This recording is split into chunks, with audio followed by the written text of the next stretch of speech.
Hello dear students. तो आज का जो ये लेक्चर है इस पे हम बायोडाइवर्सिटी के बारे में पढ़ेंगे। इसमें आपको बायोडाइवर्सिटी के अलग अलग जो हमारे टाइप्स है, उसके बाद उनकी थ्रेट्स क्या है और उनको कंजर्व कैसे करने हैं, ठीक है। ये सारे इस जो है यहाँ से आगे जो है आपको इसी के बारे में पढ़ाना है।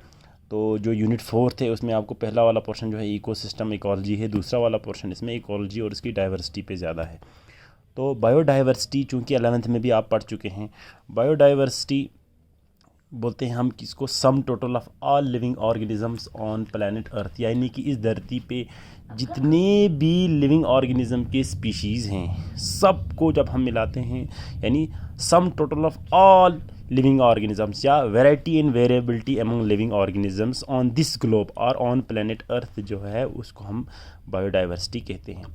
अब जो ये बायोडाइवर्सिटी है इसके जो सबसे ज़्यादा इस पर काम किया है एडवर्ड ओ विल्सन, अमेरिकन के एक नेचुरलिस्ट आप बोलो, ये इसी को हम फादर ऑफ द बायोडाइवर्सिटी भी बोलते हैं, क्योंकि इसने बहुत सारी रिसर्च या बहुत ज़्यादा काम जो है इस बायोडाइवर्सिटी से रिलेटेड किया है। और इसी के अकॉर्डिंग, इसी के कहने के मुताबिक जो बायोडाइवर्सिटी टर्म सबसे पहली बार कॉइन जो किया गया था, ये रोजन जी वाल्टर ने, एक ब्रिटिश नेचुरलिस्ट है, उसी ने ही 1985 में ये कॉइन किया था, ठीक है। बायोडाइवर्सिटी पहले ही बताया, all living organisms on planet Earth जो है इसको हम बायोडाइवर्सिटी कहते हैं, ठीक है। या आप इसको बोल सकते हैं variety of living organisms and their ecological complexes, यानी कि जो लिविंग ऑर्गेनिज्म है और उनके साथ इकोलॉजिकल कॉम्प्लेक्स मतलब इन्वायरमेंट जो इसके इर्द गिर्द है उनको मिला के हम बोलते हैं बायोडाइवर्सिटी। 2010 जो है यूनाइटेड नेशन ऑर्गेनाइजेशन ने 2010 जो है था इस ईयर को इंटरनेशनल बायोडाइवर्सिटी ईयर के तौर से जो है मनाया गया है, ठीक है। अब अगर आप बायोडाइवर्सिटी को देखेंगे तो हम इसको दो तरीक़ों से हम पढ़ सकते हैं, दो तरीके हैं जिसके ज़रिए हम इसको पढ़ सकता है। एक ऑर्गेनाइजेशन लेवल पे हम ऑर्गेनाइजेशन के हिसाब से आया डाइवर्सिटी की कितनी किस्में हैं, स्पेशल यानी स्पेशल डिस्ट्रीब्यूशन स्पेस के हिसाब से, ठीक है।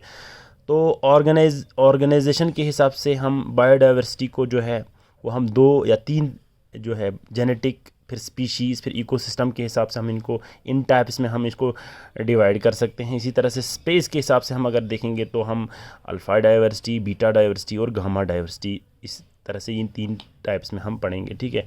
अब देख लीजिए यहाँ लिखा गया है ऑर्गेनाइजेशन लेवल बायोडाइवर्सिटी जो है वो 2 टाइप्स के हैं, जेनेटिक डाइवर्सिटी, 3 टाइप्स के, जो genetic diversity, species diversity, ecosystem diversity. इसी तरह से हम अगर यहाँ देखेंगे इसकी स्पेस के हिसाब से भी, तब भी अल्फ़ा, बीटा और गामा है। अब आप जेनेटिक डाइवर्सिटी अगर देखेंगे, जेनेटिक डाइवर्सिटी हम बोलते हैं कि कितने जीन्स एक स्पीशीज़ के अंदर होते हैं, ठीक है, और फिर उन जीन्स में भी कितना वेरिएशन होगा। जैसे कि मैं एक इंसान हूँ, हम ह्यूमन है, हम ह्यूमन्स में 30,000 जीन हम में होते हैं। कितने? 30,000 जीन्स एक इंसान में है, यानी ह्यूमन्स में है, होमो सैपियंस में होते हैं। अब उन जीन्स में भी फिर बहुत सारे वेरिएशंस है, जैसे कि एक का कलर, आँख का कलर जो है वो ब्लैक कलर का है, ये एक तरफ की इसमें वेरिएशन, दूसरे का जो है ग्रीन है। तो विद इन द स्पीशीज़ भी बहुत सारे वेरिएशन आपको जीन के अंदर मिल सकते हैं, ठीक है, समझो सा। तो इस तरह से आप देखो, एक इंसान, फिर एनिमल्स, फिर अलग अलग इतने सारे स्पीशीज़ हैं, उनके जीन्स आपस में किस तरह से वेरिएंट होंगे एक दूसरे से, यूँ हम इस तरह से, यानी जीन पूल्स में आप देखते हैं कि किस तरह से वेरिएशन होगा, उसको हम जेनेटिक डाइवर्सिटी बोलते हैं।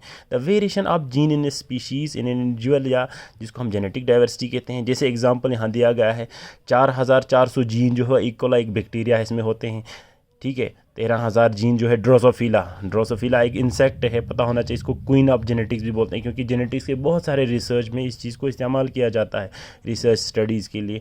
इसमें तकरीबन इतने सारे जीन्स हैं, ह्यूमन्स में इतने सारे जीन एग्जाम्पल के तौर पे यहाँ दिया गया है। लेकिन अब इनमें भी विद इन द स्पीशीज़ अगर आप देखेंगे तो इनमें बहुत वेरिएशंस होते हैं, ठीक है। जेनेटिक डाइवर्सिटी जो ही इन्वायरमेंट चेंज हो जाएगा तो उसके हिसाब से जेनेटिक डाइवर्सिटी चेंज होता है, क्योंकि आपको पता होगा कोई भी इन्वायरमेंटल चेंज जब हो जाएगा तो वो फोर्स करता है उस स्पीशीज़ के अंदर इवोल्यूशन करने के लिए। इवोल्यूशन कहते हैं म्यूटेशन छचिन, बस वो म्यूटेशन छाचारी को दी जीन, उसका जीन जो है वो चेंज हो जाएगा, ठीक है, यानी जीन में वेरिएशन आ जाता है, ठीक है। तो जैसे कि स्किन कलर एक ही होगा पहले, लेकिन ह्यूमंस में बाद में धीरे धीरे उसमें वेरिएशन की वजह से बहुत सारे स्किन कलर्स के जो है ना जीन्स हमारे ह्यूमंस में बने हैं। तो यूँ जेनेटिक डाइवर्सिटी जो है एनवायरनमेंट के हिसाब से चेंज हो जाता है, ठीक है।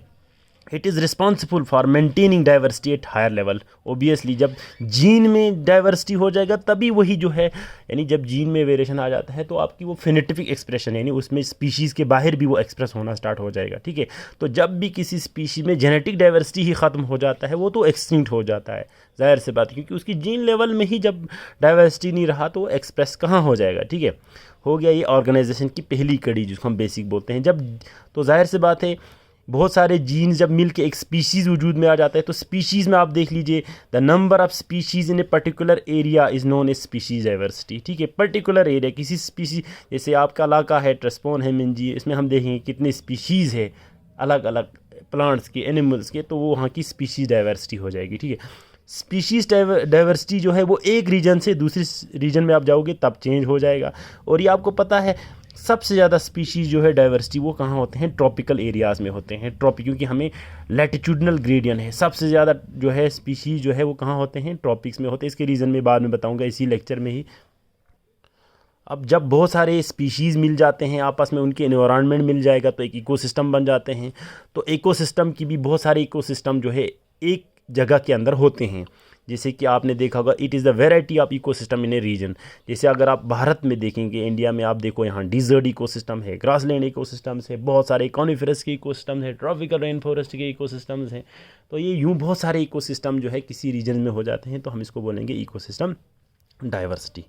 अब ये हो गया ऑर्गेनाइजेशन के हिसाब से। अब अगर आप स्पेस के हिसाब से देखेंगे, डिस्ट्रीब्यूशन के हिसाब से अगर आप देखेंगे, ठीक है, तो हमारे जो डाइवर्सिटी है इनको हम अल्फ़ा, बीटा और गामा के नाम से हम डिवाइड कर देते हैं। अल्फ़ा डाइवर्सिटी बोलते हैं जब हम किसी एरिया का स्पीशीज़ देखते हैं। मिसाल के तौर पर अभी हम सिर्फ ट्रेस्पोन का स्पीशीज़ देखेंगे, कितने स्पीशीज़ ट्रेस्पोन में हैं, ठीक है, तो हम उसको बोलेंगे अल्फ़ा डाइवर्सिटी। याद रखना ये जो अल्फ़ा, बीटा और गामा है, हम जब हम सैम्पलिंग लेते हैं किसी जगह की उस समय हम ये जो टर्म्स इस्तेमाल करते हैं। मिसाल के तौर हमारे पास एक स्क्वायर कलर का इस तरह एक तार एक होता है, या लकड़ी का एक इस तरह स्क्वायर एक बना होता है, ठीक है, 2.5 फुट की या 2 फुट की इस तरह से करके, इसको हम क्वाड्रेंट बोलते हैं। ये क्वाड्रेंट रेंडमली आप एक जगह पे इस तरह फेंक देते हैं, तो इसके अंदर हम देखते हैं कितने प्लांट स्पीशीज़ आ चुके हैं, ठीक है, तो यूँ हम देखते हैं जो सैम्पलिंग यूनिट जर्चिन। तो ये ज़रूरी नहीं कि हम क्वाड्रेंट ही लेंगे, हम कभी कभी सीधा गाँव को या किसी रीजन को ही ले लेते हैं, हम देखते हैं वहाँ कितनी स्पीशीज़ है, ठीक है। मिसाल के तौर पर हम ट्रेस्पोन आपका इलाका है वहाँ लेंगे, हम देखेंगे वहाँ कितनी स्पीशीज़ है प्लांट की, ठीक है, वो वहाँ की होगी अल्फ़ा डाइवर्सिटी। उसके बाद हम देखेंगे मिंजी में जाके या दूसरे जगह में जाके हम देखते हैं कि उस जगह में कितने स्पीशीज़ है। फॉर एग्जांपल आपके इलाका या आपके ट्रेस्पोन में सिर्फ 13 स्पीशीज़ आ गया, लेकिन आगे मिंजी में जाके 20 आ गया, तो डिफरेंस कितने का आ गया इस रीजन और इस रीजन्स में, यानी यहाँ और यहाँ अगर आप देखोगे 7 स्पीशीज़ का डिफरेंस आ रहा है, तो ये आ जाता है आपका बीटा डाइवर्सिटी। यानी कि एक सैम्पलिंग यूनिट और दूसरे सैम्पलिंग यूनिट में किस तरह से यानी स्पीशीज़ जो है वो चेंज हो जाता है, नंबर ऑफ स्पीशीज़, तो इसको हम बीटा डाइवर्सिटी कहते हैं। मिसाल के तौर पर अगर ट्रेस्पोन में सिर्फ मान लो 10 ही आ गया और मिंजी में 7 आ गया, तो 3 कम आ गया, ये 3 भी यहाँ माना, यानी ज़्यादा या कम जो है किसी यानी 2 सैम्पलिंग यूनिट के दरमियान जब हम इस तरह से देखते हैं नंबर ऑफ स्पीशीज़, तो हम उसको बोलते हैं बीटा डाइवर्सिटी। इस तरह से जब हम बहुत सारे सैम्पलिंग यूनिट यानी कि हम पूरे आपके TSG ब्लॉक के हम देखते हैं कि कितने अलग अलग जगहों के हम देखेंगे स्पीशीज़ कितने हैं, सबको मिला के हम देखेंगे तो उसको हम बोलते हैं क्या, गामा डाइवर्सिटी, ठीक है। तो यूँ अल्फ़ा, बीटा, गामा जो है वो हम अक्सर किस में इस्तेमाल करते हैं, जब हम नंबर ऑफ़ स्पीशीज़ की जगह का रिसर्च करके देखते हैं, ठीक है। अब ये हो गया अल्फ़ा, बीटा और गामा। उसके बाद आपको ये भी पता होना चाहिए कि प्रेजेंटली हम एस्टिमेट करते हैं कि 1.8 मिलियन स्पीशीज़ जो है वो डिस्क्राइब्ड है, यानी जिनके हमें नाम या साइंटिफिक नेम हमें पता है, लेकिन बताया जा रहा है कि तकरीबन 13 से 30 मिलियन स्पीशीज़ अभी भी मौजूद हैं जिनके बारे में हमें कोई इल्म नहीं है, ठीक। अब देख लीजिए इसी के साथ एक और इम्पॉर्टेंट पॉइंट है species richness and species evenness. ये बहुत ज़रूरी है, अक्सर एग्ज़ाम में पूछा जाता है। स्पीशीज़ रिचनेस किसको बोलते हैं, ठीक है, यानी कि जब हम किसी एरिया का देखते हैं कि कितने नंबर ऑफ़ स्पीशीज़ है। मिसाल के तौर पर ट्रेस्पोन में हम देखते हैं कि ट्रेस्पोन आपका जो इलाका है या गांव है, यहाँ हम देखेंगे कितने स्पीशीज़ है। मान लो यहाँ 100 स्पीशीज़ हमने देखा कि ट्रेस्पोन में प्लांट के कितने स्पीशीज़ है, 100 स्पीशीज़ है, तो ये 100 स्पीशीज़ वहाँ की क्या हो गया, इस यानी नंबर ऑफ़ कितने स्पीशीज़ है उसको हम क्या बोलते हैं, स्पीशीज़ रिचनेस बोलते हैं। लेकिन इन 100 में से कोई एक स्पीशीज़ इतना ज़्यादा दिखाई देता है कि लगता है कि शायद वही स्पीशीज़ ज़्यादा हो, उनके नंबर ऑफ़ इंडिविजुअल्स बहुत ज़्यादा होते हैं या वो दिखते ज़्यादा है, ठीक है। यानी कि हालांकि वो नंबर में ज़्यादा हो या ना हो, सॉरी, लेकिन एबंडेंस वो बहुत ज़्यादा होते हैं, ठीक है, दिखाई वही ज़्यादा देता है, एक्सप्रेस अच्छा सोरा। तो जैसे कि अब आप देखेंगे, मान लो कि अगर 100 स्पीशीज़ हैं कहाँ ट्रेस्पोन में, लेकिन अगर आपके इलाके में सिर्फ बुकसुक दिखाई देगा तो हम क्या बोलेंगे, हम बोलेंगे भाई ये बुकसुक जो है वो आपके इलाके में बहुत ज़्यादा दिखाई दे, तो ये यहाँ का एबंडेंस हो गया, ठीक है। एबंडेंस बोलते हैं जब कोई चीज़ ज़्यादा दिखाई देगा, वहाँ एबंडेंट नंबर ऑफ इंडिविजुअल्स की बहुत ज़्यादा होगा एज़ कम्पेयर टू बाकी स्पीशीज़ की, ठीक है। The relative abundance of a species in an area is known as species evenness, ठीक है। रिचनेस हो गया कितना स्पीशीज़ है, टोटल नंबर ऑफ, तो इवेननेस हो गया उनमें डोमिनेट कौन सा वाला ज़्यादा है, डोमिनेट, एक स्पीशीज़ ज़्यादा डोमिनेट होगा, वही ज़्यादा दिखाई देगा, तो वो हो गया स्पीशीज़, क्या हो गया, वो स्पीशीज़ इवेननेस होता है, ठीक है। तो रिचनेस है टोटल नंबर ऑफ स्पीशीज़, इवेननेस होता है उनमें से भी डोमिनेंट कौन सा ज़्यादा है उस इलाके में, ठीक है। तो ये हो गया स्पीशीज़ इवेननेस। अब चूँकि पहले ही आप लोगों ने बताया कि पूरे दुनिया में अगर आप ग्लोब में देखोगे तो स्पीशीज़ हर जगह सेम नहीं है, यानी कि species are not evenly distributed on globe, ठीक है। ये इवनली सेम नहीं है हर जगह पे, कुछ जगह ऐसे हैं जहाँ स्पीशीज़ ज़्यादा होते हैं, कुछ स्पीशीज़ ऐसे हैं, कुछ जगह ऐसे हैं जहाँ स्पीशीज़ कम होते हैं। तो इसका कुछ रीज़न्स है, कुछ बैरियर है, कुछ रिस्ट्रिक्शंस है जिसकी वजह से स्पीशी जो है वो इवनली डिस्ट्रीब्यूट नहीं है। सबसे पहला जो है मतलब इसमें बैरियर जो है वो लैटिट्यूड की वजह से होते हैं, ठीक है, लैटिट्यूडनल ग्रेडियंट। क्योंकि मैं 11th में भी आपको पढ़ा चुका हूँ, सबसे अगर हम इस तरह से अपने ग्लोब को देखते हैं तो सबसे बीच में एक इस तरह से हमारा जोन आता है जिसको हम 0 डिग्री लैटिट्यूड भी बोलते हैं या इक्वेटर बोलते हैं, ठीक है। इससे तकरीबन समथिंग 20 या 22 को नॉर्थ, यानी इसके ऊपर जो नॉर्दर्न हेमिस्फीयर, इसी तरह से यहाँ से जो नीचे 20-23 डिग्री तक जो नीचे वाला पोर्शन, इसके बीच में जितने भी एरियाज़ होते हैं, इस एरियाज़ को ग्लोब के हम बोलते हैं ट्रॉपिकल एरियाज़ या सब ट्रॉपिकल एरियाज़, ठीक है। ये जो इलाके हैं इनमें स्पीशीज़ बहुत ज़्यादा है, ठीक है, क्योंकि दी जागोनी का जो ये इक्वेटर या इसके इर्द गिर्द जो हैं लैटिट्यूड के लैटिट्यूड के जो ये इलाके हैं, इनमें क्या होते हैं, इनमें एक तो हीट जो है बहुत ज़्यादा होते हैं, टेम्परेचर ठीक ठाक है, और इनमें प्रेसिपिटेशन यानी ह्यूमिडिटी ठीक ठाक होते हैं, बारिश बहुत अच्छा होते हैं, ठीक है। तो प्लांट्स या किसी भी बायोडाइवर्सिटी को फ्लरिश होने के लिए जो सबसे 2 इम्पॉर्टेंट ये जो हमारे जो फैक्टर्स हैं वो यहाँ अवेलेबल होते हैं। वाटर बहुत ज़्यादा है, हीट वीट अच्छा खासा होते हैं, लाइट अच्छा खासा यहाँ रहते हैं, तो यहाँ बायोडाइवर्सिटी आपको ज़्यादा मिलेंगे। जो ही हम पोल्स की तरफ जाते हैं ठंड बढ़ जाता है, सीज़न यहाँ वे वजूद में आ जाता है, तो यहाँ क्या होते हैं, इन इलाकों में फिर धीरे धीरे जो है बायोडाइवर्सिटी लो होता जाता है, ठीक है। और ये एक्सपेक्ट भी किया जाता है सबसे पहले हमारे अर्थ का जो एरिया खाली हुआ होगा वो ट्रॉपिकल रीजन्स होंगे, फिर इन्हीं में पहला स्पीशीज़ जो है वो क्या वजूद में आया होगा, फिर यहाँ से ये मूवमेंट करके हमको बोलते हैं स्पीशीज़ मूवमेंट, ये फिर ट्रॉपिक्स में धीरे धीरे जब बारिश यहाँ से बर्फ़ जब पोलर एरिया से धीरे धीरे गलने स्टार्ट होंगे तो यहाँ से ये मूवमेंट करके ऊपर नीचे की तरफ चला गया होगा, ऐसा एक्सपेक्ट किया जा रहा है, ठीक है। तो ये लैटिट्यूडनल ग्रेडियंट है, ये आपको 11th में मैंने बहुत अच्छी तरह पढ़ा है।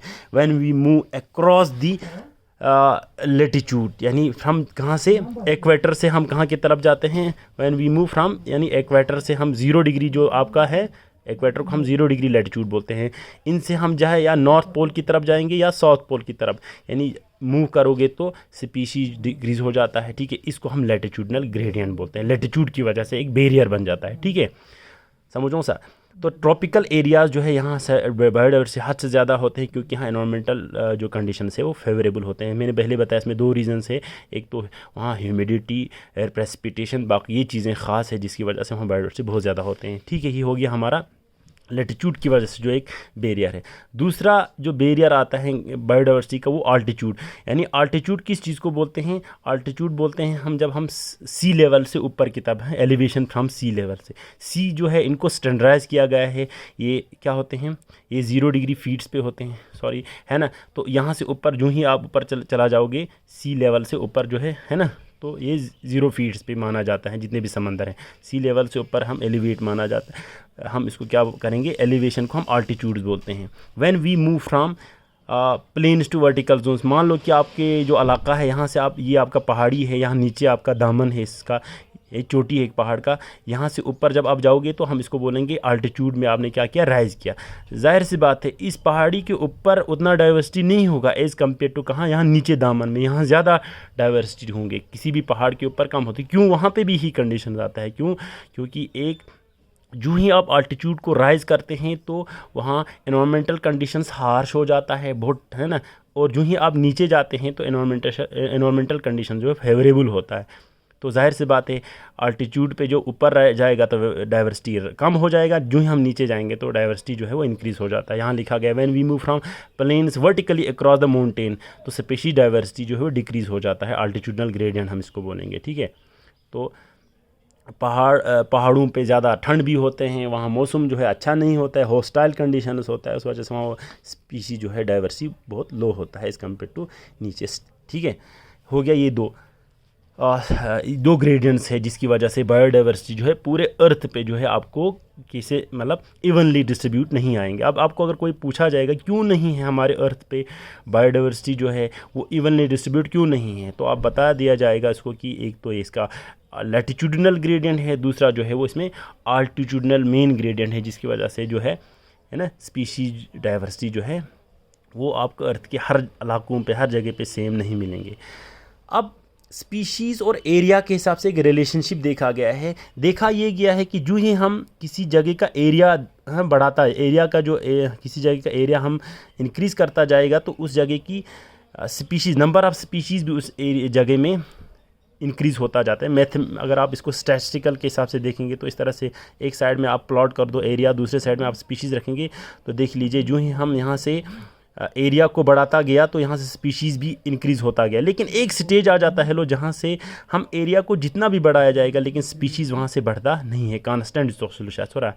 तो ये स्पीशीज़ एरिया जो है इसकी एक रिलेशनशिप है जो अलेक्जेंडर वॉन हबलर ने पहली बार इसको स्टडी किया गया था। उसने कहा कि हम क्या करते हैं जब हम प्लॉट करते हैं, when we plot number of species किसके अगेंस्ट, जब हम इसको एरिया के अगेंस्ट जो हम प्लॉट करते हैं तो एक रेक्टेंगुलर इस तरह की एक हाइपरबोलिक कर्व जो है वो मिलता है। और यहाँ लिखा गया है कि देखो it was Alexander von Humboldt who explored area species concept and noted that when we increase the area the number of species also gets increase but up to a certain point beyond which there is no which number of species जो है वो constant तकरीबन, तो यहाँ एक limit के बाद number of species जो है कांस्टेंट चला जाएगा, ठीक है। अब बायोडाइवर्सिटी जो है हमारा इस दुनिया का जो है इसको बहुत सारे थ्रेट्स हैं, ठीक है। ये बिलीव किया जा रहा है जब से हमारा अर्थ बना होगा तकरीबन 15 से 50 मिलियन स्पीशीज़ जो है एग्जिस्ट करता होगा, ठीक है, लेकिन इसमें से सिर्फ इतने स्पीशीज़ जो है हमारे पास अभी रह गया है, ठीक है।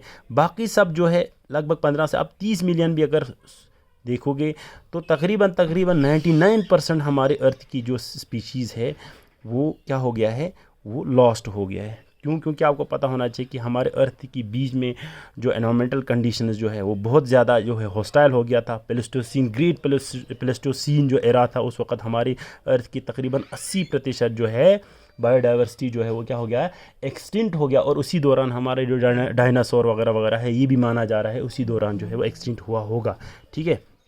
तो देयर आर वेरियस थ्रेट्स, अभी भी बहुत सारे थ्रेट्स हैं जिसकी वजह से बायोडाइवर्सिटी जो है वो हमारे क्या हो जाते हैं, डिक्रीज़ हो जाते हैं, जिसको डिस्कस किया गया है। जैसे कि इसमें सबसे पहला जो है वो हैबिटेट लॉस और हैबिटेट फ्रेगमेंटेशन है। याद रख लीजिए सबसे बड़ा जो प्रॉब्लम है इस वक्त ये हैबिटेट लॉस है। हैबिटेट आपको पता है किसी भी एरिया जहाँ पे स्पीशीज़ रहते हैं उसको हम उसका घर जो है उसको हैबिटेट बोलते हैं। जब उसकी फ्रेगमेंटेशन हो जाती है उसको मतलब तोड़ फोड़ ही कर देगा तो वो स्पीशीज़ वहाँ एग्जिस्ट कैसे करेंगे। It is the primary cause of species loss और biodiversity loss in tropical regions, ठीक है। क्यों? Where the forest are cut down for cultivation या एग्रीकल्चरल क्रॉप्स के लिए या कंस्ट्रक्शन के लिए वो लोग अपने इन जंगलों को काट दिया जाता है। When forests are cut down wild animals growing in that area gets lost, ठीक है, वो भी लूज़ हो जाते हैं। Sometimes the forests are fragmented into patch, टुकड़े टुकड़े करते हैं, पैच वेजिटेशन जिसको हम बोलते हैं। एनिमल्स जो है एक्सपोज हो जाते हैं किसको, डेंजर को। मिसाल के तौर पर एक प्लॉट होगा, इस प्लॉट को जब आप इस तरह से यहाँ से भी काट दोगे, यहाँ से भी काट दोगे, तो क्या हो जाते हैं एट ए टाइम, ये यहाँ भी थ्रेट, इस साइड में भी ये थ्रेट कर देगा स्पीशीज़ को, और इसके इर्द यहाँ साइड में। तो याद रखना ये सबसे ख़तरनाक जो है, इसको हम एज इफ़ेक्ट बोलते हैं, एज इफ़ेक्ट, ठीक है। ये सबसे बड़ा जो है रीज़न है जिसकी वजह से एक स्पीशीज़ जो है इस है क्या हो जाते हैं, लॉस हो जाते हैं फ्रेगमेंटेशन करने की वजह से। दूसरा इसमें आते हैं ओवर एक्सप्लॉयटेशन, हद से ज़्यादा यूज़ कर लेना। मिसाल के तौर पर आपकी जो लद्दाख में है कोई एक मेडिसिनल प्लांट होगा, वहाँ के लोगों को पता चल गया, मिसाल के तौर पर जैसे कश्मीर में सोरिया कॉस्टस जो एक प्लांट था, बहुत बड़ा मेडिसिनल प्लांट था, इसको लोगों ने पता चल गया कि भाई ये मेडिसिनल प्लांट है, ये बाज़ारों में बिकता था, 10,000 रुपये दे के किलो इसको लिया जाता था कुछ इलीगल तरीके से, स्मगलरिंग तरीके से। तो लोगों ने इसको बहुत ज़्यादा निकाला, ठीक है, और फिर बाज़ार में यूं ही स्मगलरिंग के ज़रिए बेचना स्टार्ट कर दिया, और इसका इतना ज़्यादा एक्सप्लॉइट हो गया कि ये धीरे धीरे कश्मीर से क्या होने लगा, बिल्कुल एक्सटिंक्ट हो गया, ठीक है। या हमारा इकोनिटम हेटेरोफाइलम है, ये देख लीजिए इंडेंजर्ड है बहुत ज़्यादा। एक और प्लांट है इकोनिटम हेटेरोफाइलम, या जनशियाना कोरू जो है, ये भी एक इम्पॉर्टेंट प्लांट है। इस तरह से बहुत सारे हमारे एनिमल्स भी हैं जिनको, जैसे कि पिंक हेडेड डक है, या सुंदरबन डॉफ रेनोसोरस है, इंडियन चीता है, पैसेंजर पिजन है, स्लेट्स सीकाव है, बहुत सारे ऐसे, जैसे कि आपने ब्लैक एलिफेंट देखा होगा, उनकी वो टीथ निकालने के लिए उनको वो एज ए ज्वेलरी वो पहनते थे, या कुछ भी इंसान के अपने ग्रीड के लिए वो क्या करते हैं, व्हेन द ग्रीड एक्सीड्स, ठीक है, एक्सीड्स द नीड, ये बहुत अच्छा यहाँ लिखा गया है। जैसे कि जब इंसान की क्या होते हैं, ग्रीड बढ़ जाता है, किस लेवल से, नीड से भी ज़्यादा जब उनकी ग्रीड बढ़ जाता है तो वो एक्सप्लॉइट करता है उस चीज़ को, उस बायो रिसोर्स को, ठीक है, और उस वजह से ये एक्सटिंक्ट होने के चांस होते हैं। ये एक और इम्पॉर्टेंट, यानी हैबिटेट फ्रेगमेंटेशन के बाद दूसरा बड़ा रीज़न है ओवर एक्सप्लॉयटेशन, ठीक है। ओवर एक्सप्लॉइट ना बचा, मगर हद से ज़्यादा, ओवर सो हद से ज़्यादा, ठीक है। उसके बाद एलियन स्पीशीज़, ठीक है, इन्विजन, क्योंकि एलियन हम बोलते हैं जब कोई नया आपके इलाके में आ जाते हैं एलियन, ठीक है, मान लो मून से आया होगा, तो एलियन स्पीशीज़ हो गया जब आप अपनी जगह में कोई नया स्पीशीज़ लाते हैं। मान लो अमेरिका का एक स्पीशीज़ लेके आपने इंडिया में डाल दिया, तो कभी कभी ऐसे स्पीशीज़ जो है वो घातक साबित होता है, क्योंकि उस नया जगह का जो एनवायरनमेंट है उसको राज में आ जाता है हद से ज़्यादा, अपने इलाके से ज़्यादा, और एक दिन ऐसा आ जाता है कि वो वहाँ की जो अपनी एंडेमिक जो वहाँ की स्पीशीज़ है, उस स्पीशीज़ को वो कंपटीशन में मात देता है और ख़ुद की नंबर जो है हद से ज़्यादा इंक्रीज़ करता है। जो आपने इंट्रोड्यूस किया उस स्पीशीज़ को एक्जॉटिक बोलते हैं, जो आप अपने इलाके के स्पीशीज़ होते हैं उनको हम एंडेमिक स्पीशीज़ बोलते हैं, ठीक है। तो एलियन स्पीशीज़ जो अक्सर एक्जॉटिक स्पीशीज़ हैं, जैसे कि some species known as alien species या एक्जॉटिक स्पीशीज़, उनको जब इंट्रोड्यूस कर दिया जाता है न्यू एरिया में, ठीक है, अनइंटेंशनली, जानबूझ के नहीं, अचानक आया हो सकता है, but turn into a dangerous species by out competing the native species, native मतलब सो एंडेमिक स्पीशीज़, ठीक है। एग्जाम्पल बहुत सारे हैं, जैसे कि इकॉर्निया है, EICH, इकॉर्निया, इसको हम वाटर हायासिंथ भी बोलते हैं या टेरर ऑफ बंगाल भी बोलते हैं, क्योंकि बंगाल में उसको 1800 कुछ में इंट्रोड्यूस किया गया था अंग्रेज़ों द्वारा अचानक गलती से। उसके बाद होता ये गया कि एक प्लांट, एक्वेटिक प्लांट है, पानी में ग्रो करता है, जब ये इकॉर्निया बंगाल में आ गया तो वहाँ की जितने भी एक्वेटिक हैबिटेट थे, पॉन्ड्स थे, लेक्स थे, जितने भी वहाँ के जो पानी के क्या हैबिटेट थे, उन सब में ये इकॉर्निया इतनी ज़्यादा ग्रो होना स्टार्ट कर दिया, जो वहाँ की बंगाल की अपनी स्पीशीज़ थी वो भी डेड हो गया, ठीक है। तो इसको हम टेरर ऑफ बंगाल भी बोलते हैं। इसी तरह से पार्थीनियम है ना, कैरेट ग्रास, हमारे कश्मीर में देखो आप, एक बिल्कुल एस्ट्रेसी का एक फैमिली का एक ये है, ये पूरे जम्मू कश्मीर के लिए एक सरदर्द बना के हुआ है, पूरे गुलमर्ग इस वक्त फैला हुआ है, या जम्मू कश्मीर का कोई इलाका नहीं है जहाँ पे ये पार्थीनियम ग्रो नहीं करता है। अब तो हमारे अपने जो घास की स्पीशीज़ है उनको इन्होंने पूरा किल कर दिया, क्योंकि इनमें कुछ केमिकल भी सिक्रीट करता है, ये आपको मैंने पढ़ाया था, एलोपैथिक होते हैं, ये कुछ केमिकल सिक्रीट करते हैं जिसकी वजह से इर्द गिर्द बाकी जो सारे प्लांट्स हैं वो डेड हो जाते हैं, ठीक है। तो यूँ ये पार्थीनियम भी ये यहाँ का नहीं था, इसको भी कनाडा या इंग्लैंड से यहाँ पे गलती से अंग्रेज़ों ने इंट्रोड्यूस किया था 1800 कुछ में। तो उसके बाद ये यहाँ बुरी तरह से जो यहाँ की एंडेमिक स्पीशीज़ है, इस एक्जोटिक स्पीशीज़ ने किल करना स्टार्ट कर दिया, और ख़ुद अपनी नंबर जो है अब बुरी तरह से एक डिजीज़ की तरह, जिस तरह स्किन डिजीज़ नहीं होता इस तरह यहाँ ग्रो होना स्टार्ट हो गया, ठीक है। तो जो एक वक्त आ जाता है जब ये एलियन स्पीशीज़ जो होते हैं, एलायन जो स्पीशीज़ होते हैं, ये एंडेमिक स्पीशीज़ को एक्सटेंड करवा देता है, ठीक है। इसी तरह से एक्वेटिक कॉम जिली जो है, ये एक जेली फिश की एक टाइप है, ये अमेरिका, वेस्ट अमेरिका के कुछ इलाके में इंट्रोड्यूस किया गया था गलती से, जिसके बाद अभी वहाँ की जो एक्वेटिक बायोमास में 90% जो है ये यही होते हैं। बाकी उनके अपने नेटिव स्पीशीज तकरीबन वहाँ बहुत सारे जो इनको एक्सटेंड किया गया है। इसी के साथ एक और एग्जांपल है को एक्सटिंक्शन का। को एक्सटेंशन को मतलब सो साथ साथ एक्सटिंक्शन सो एक्सटेंड हो जाना।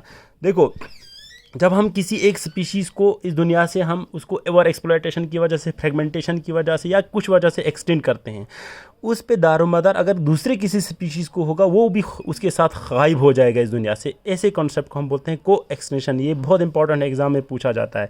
इसमें एग्जाम्पल मैंने आप लोगों को यहाँ पे यूका का दिया है, क्योंकि आपको पता है यूका एक प्लांट है, ठीक है। ये एक प्लांट है, यूका प्लांट जो है इसको पॉलिनेट करता है किसके ज़रिए? यूका प्लांट को जो है यूका मॉथ, एक प्रोन्यूबा इसको जोलॉजी का नाम है, ये इसको पॉलिनेशन करता है। अब अगर आपने गलती से भी इस प्रोन्यूबा जो एक मॉथ है, एक इंसेक्ट है, इसको अगर आपने यहाँ से इसको एक्सटेंड करवा दिया, क्योंकि इस प्लांट की पूरी फ्यूचर जो है वो इस पे डिपेंड है, तो इसके एक्सटेंड होने से ये प्लांट खुद ब खुद क्या हो जाएगा? इस दुनिया से गायब हो जाएगा। या इसी तरह से अगर ये, क्योंकि ये प्रोन्यूबा खुद जो है ये डिपेंड होती है, क्योंकि ये म्यूचुअलिज्म का एग्जांपल है, मैंने आप लोगों को म्यूचुअलिज्म में पढ़ाया है कुछ लेक्चर पहले। तो प्रोन्यूबा जो है ये खुद अपनी एग लार्वा जो है वगैरह इसमें देते हैं, इसके जो ओवरी है यहाँ अपना ले करता है, फिर इंक्यूबेट भी करता है, तो ये खुद अपनी लाइफ साइकिल इस पे डिपेंड है। तो यह एक इंटरडिपेंडेंट है एक दूसरे पे। इसके एक्सटेंड होने से ये एक्सटेंड हो जाएगा, इसके एक्सटेंड होने से ये एक्सटेंड हो सकता है, ठीक है। तो इसी तरह से राइजोबियम और पी का भी एग्जाम्पल है आप।